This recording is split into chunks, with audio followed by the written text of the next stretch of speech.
Salut tout le monde et bienvenue à ta chronique Quoi de neuf à H3R. On est en préparation pour le programme de dimanche 10 septembre prochain. L'attraction principale de dimanche prochain, c'est bien sûr l'amble Lucien Bombardier pour ambleuse de 2 ans, de l'enjeu de 38 500 $. Ce sera la 8e course du programme. Je vous en reparle un peu plus tard. On est à 7 jours. C'est-à-dire, il y a 7 jours étaient présentées les finales de la Coupe de l'avenir, Coupe des éleveurs. Alors, j'ai bien hâte de voir comment vont se comporter 7 jours plus tard nos gagnants de la semaine passée, dont tout d'abord Majestic M de l'écurie Kevin Maguire, grande gagnante chez les trotteuses de 3 ans avec Louis-Philippe Roy.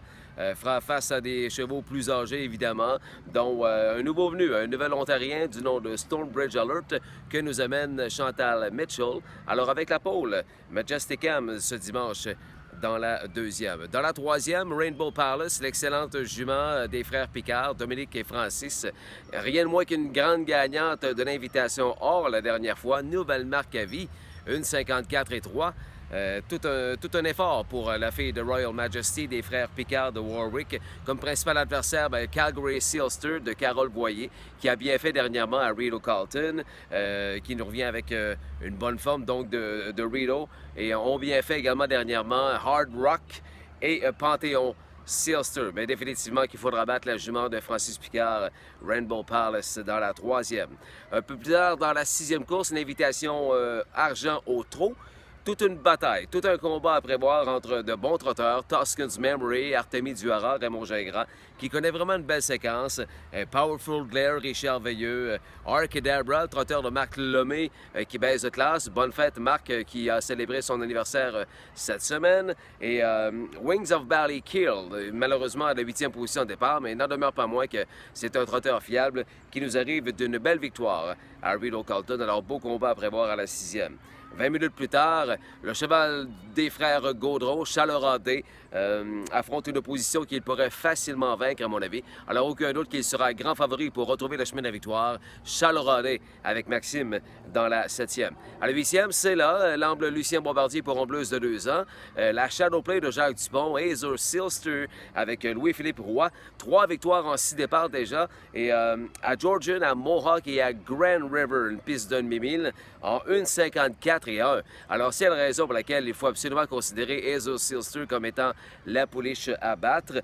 Comme pouliche locale, évidemment, Lead Rose, la gagnante de la Coupe de l'avenir dimanche dernier. Elle retrouve Pierre-Luc Roy dimanche. Et les autres locaux, Miss Rockadelli, Katniss SBG de l'écurie Yves Filion, Lisa with Two Eyes et DJ Shadows Bell du clan Surprenant Fortin, qui devrait se montrer beaucoup plus menaçant, tel qu'il a dû dealer avec la 8e position de départ dimanche dernier.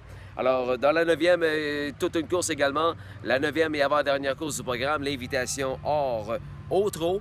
Bien hâte de voir comment va se comporter l'excellente trotteuse de Jérôme Lombard, qui baisse, non pas qui baisse, mais qui monte de classe, Lucky Promises, face à des trotteurs, face aux meilleurs trotteurs cantonnés à Trois-Rivières. On Abating n'a plus besoin de présentation. Je pense qu'il est assis dans le trône du meilleur trotteur présentement en Mauricie. Capteur de rêve, gagnant facile de la Coupe des éleveurs dimanche passé.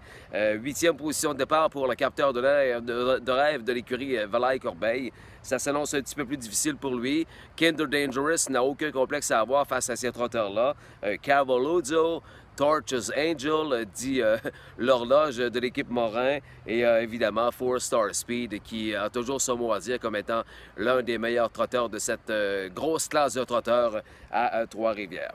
Alors, c'est tout un programme qui nous attend ce dimanche en Mauricie. Circuit régional s'achève, il ne reste que 2 programmes. Samedi, ce sera l'avant-dernier chez Michel Saint-Louis à Bedford ce samedi. 11 courses au programme. Premier départ à 13 h, avec la finale de la série de l'Estrie, réunissant 8 ambleurs pour une bourse de 5 000 $ disputée sur la distance d'1,5 mille. Aussi au programme, un challenge féminin. J'aime bien le titre, moi, un challenge féminin, mesdames, messieurs, réunissant 5 dames. Geneviève Bourgeois, Andréane Lapierre, Guylaine Gagnon, Nancy Auger et Maureen Gendron. Maureen Gendron, qui a déjà jogué 1 ou 2 chevaux dans sa vie, selon moi. Alors, à ne pas manquer, l'avant-dernier programme du circuit régional ce samedi du côté de Bedford. Ça va se terminer le circuit régional dans 2 semaines à Ormstown, le 16 septembre prochain. On continue de liker, on continue de partager. La popularité de ce site Facebook ne cesse d'augmenter grâce à vous. Un gros merci. Portez-vous bien. Je vous dis à la prochaine.